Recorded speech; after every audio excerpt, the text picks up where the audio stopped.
He talked about his time with the Nets, but he also focused on his bright future with the Suns. Take a listen. I think we got all the pieces to be successful. We got guys that experience what it's like to play in that final round. We got a champion already and that's overseeing us. Monty's a champion as a coach. So we got guys that been there, and that's half the battle, just knowing what it takes. And yeah, we got guys that can do pretty much everything on the floor. So we got to put it together. I'm looking forward to doing the work.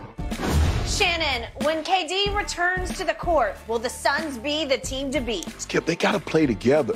It's just not that simple that you just throw them out there. Okay, they got the best players and they're the team to beat. We saw that even with the Miami Heat. Skip, they might have had the best players, but they had never really played together. So when it got really in crunch time, the team that you're talking about 2011. 2011, yes. So Skip. Yep, I agree. How many times did we hear Brooklyn was the team to beat? But they never really played together in injury. And here's the thing. You worry about Chris Paul and his body at 37, going soon to be 38. Yeah. You worry about Book coming off the hamstring injury, and he seemingly have had hamstring injuries his entire career. He has. KD will be coming off an injury. And then you got to worry about DeAndre Ayton's motor. Does he want to play on a nightly basis? Because come championship time, playoff time, you got to bring it every night. Yep. You can't have a 10-6. Oh, the next night you give me 20 and 18, and the next night you give me 12 and 7. Yep. So how consistent? Yes, they have pieces. We know what KD is. We know what Book is. We know Chris Paul can orchestrate an offense as good as anybody currently, maybe as good as anybody ever has. I agree. But the question is, how soon can they mesh? KD doesn't need the ball. He doesn't dominate the ball. Book is Book. Chris Paul is Chris Paul. He can't sum it up and give it to you like he once could. But he's more than adequate enough to get the job done. Can he get the ball to KD? Can he get the ball to Book? And when DeAndre Ayton gets position, can he get it to him on the block? Yes.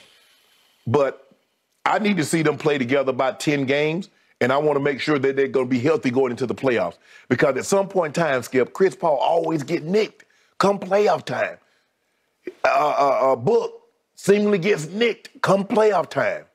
KD, I will say this, KD normally is healthy come playoff time. He normally gets his injury out of the way during the regular season, but come playoff time, but he's like, look, we got the pieces.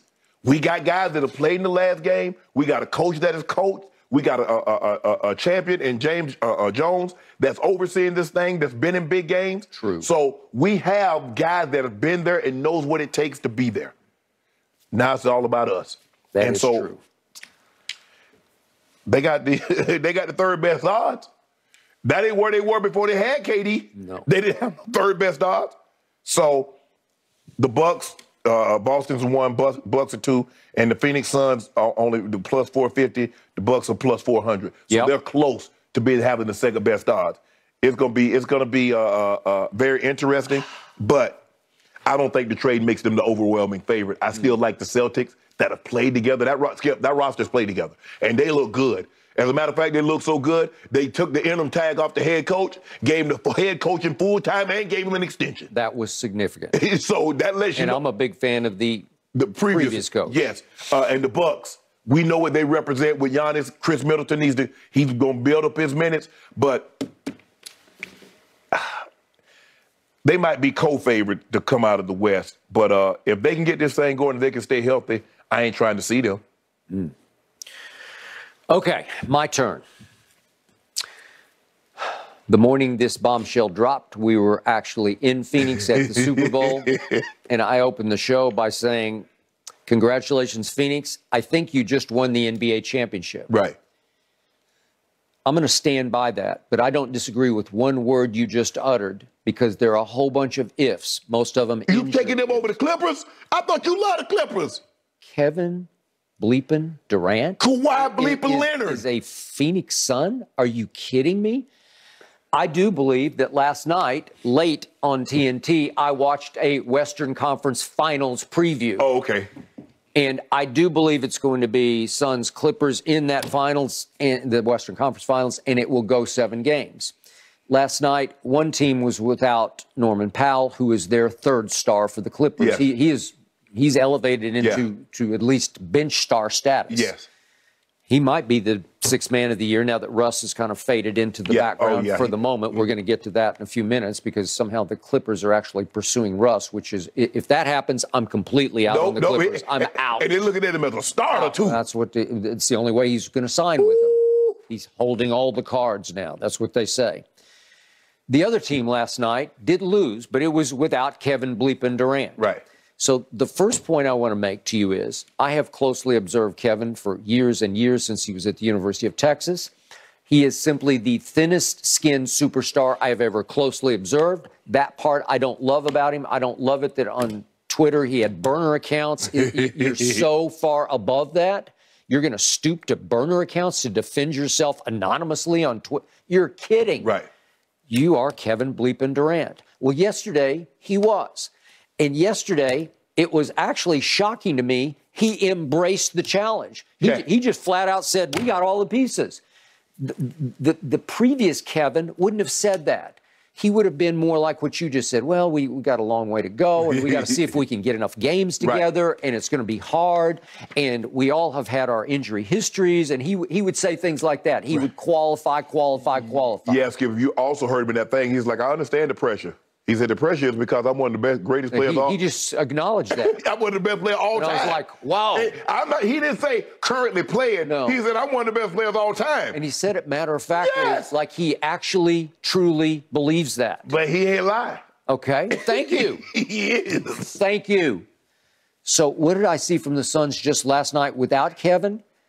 Listen, I know they lost a lot of firepower, and Mikal Bridges just scored, whatever 45. it was, 45 up at Brooklyn.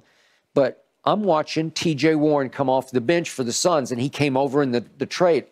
I have always liked him. I have always loved Terrence Ross, and he backed out of a deal to go, I think, to Dallas, like a buyout deal, and came to the Suns because I think he wants to hop on the bandwagon and see if he can win a ring. He'll get a lot of wide open shots with KD. You got that. And he came off the bench last night and was lighting it up. That kid Okogie last night, I don't know if you got to watch it, he's just electric. He comes in and he lights up the scoreboard. Right. Okay, so they're not without depth. They're not top-heavy as you know what, as LeBron once said about the Cavaliers. And not only do the Phoenix Suns have a big three, but they should have a big four because, to your point, when DeAndre Ayton, he's got a little bit of AD in him, when he decides, he can dominate. Yes. Okay? I didn't even look at the box score. What did he wind up with last night? It wasn't 18 and 6. Okay, the that 6 is no good. No. Okay, but you know and I know he's capable of 20 and 10 or 12. Yes. Right? And they're going to need that from him going forward. But to your point, you don't always get it. He's feuded, obviously, with Monty Williams. And yet, now that you've got the firepower up above you, maybe it inspires him to rise to the level that he should play at. Right. Yeah. All I know is, as I told you in Phoenix, the reason they fit together is that the egos fit together. Yeah. Nobody is that ball dominant. Book is shooting dominant, but he's not a get out of my way and let me go solo over here. Well, Skip, here's the thing. Normally, with the exception of maybe a handful of places, where is Kevin Durant going where he isn't the best player? I understand what Book is. He ain't that. Nope. Even Kyrie can say, he ain't that. Nope. Steph was great, but isn't a better player than that. So there's not a whole lot of places that Kevin Durant doesn't walk in the gym and everybody look, well, that's the best player. Okay, and what happened at the hotel in Phoenix when you walked up and looked up at him? Yeah, he legit 7 foot tall. He's 7 feet tall. 7 foot tall. And he's long. Like, God. Yeah. When I walked in, he had his back turned. I was like, that's got to be Kevin Durant. Because he had a trick, he had an overcoat on, and his legs like this here. I said, man, somebody standing on, either that's Kevin Durant or somebody standing on stilts. Right? Yes, and it was KD. I once walked up to him in a hotel hallway. Yeah. And I looked up, I said, that man is towering. Yeah. Okay. And he can shoot it. Yeah.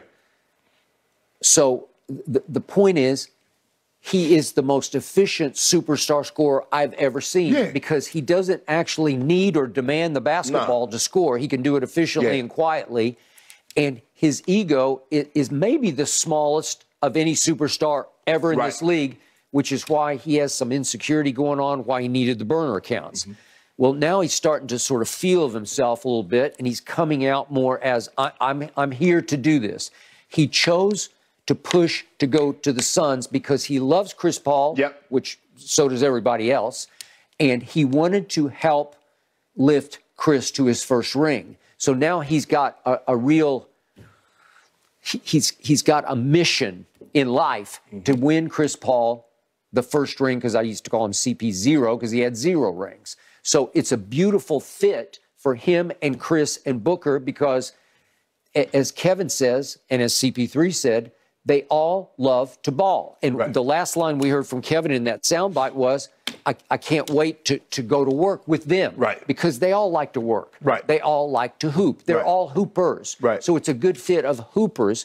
Kyrie likes to hoop, but he has other priorities in life, as he's made it clear. So it's not that fun to practice with him because Kyrie doesn't care that much about practice. These guys like to practice. So if ever 3 new stars, 4 new stars are going to be thrown together and fit, it will be these. But to your point, we're down to T-minus 23 games. Well, it's going to be hard to throw it together and feel of it and figure it out on the fly in that shorter time. And the other problem is Kevin still hasn't even been cleared to play 3-on-3. That was the report last night. That's the thing, though, Skip. So when? Basically, you cramming for the bar. And the bar is coming up real soon. You cramming because you missed a lot of the classes. For whatever reason, you didn't go to class. And so you didn't get the lesson. But is he confident? Oh, he absolutely is. Okay. Why shouldn't he be? Hey, all I know is if they can stay healthy, and I know it's a huge if, but if they stay healthy, I give them a great shot to win the whole thing. But Skip, I mean, you had an opportunity because what you call didn't shoot the ball.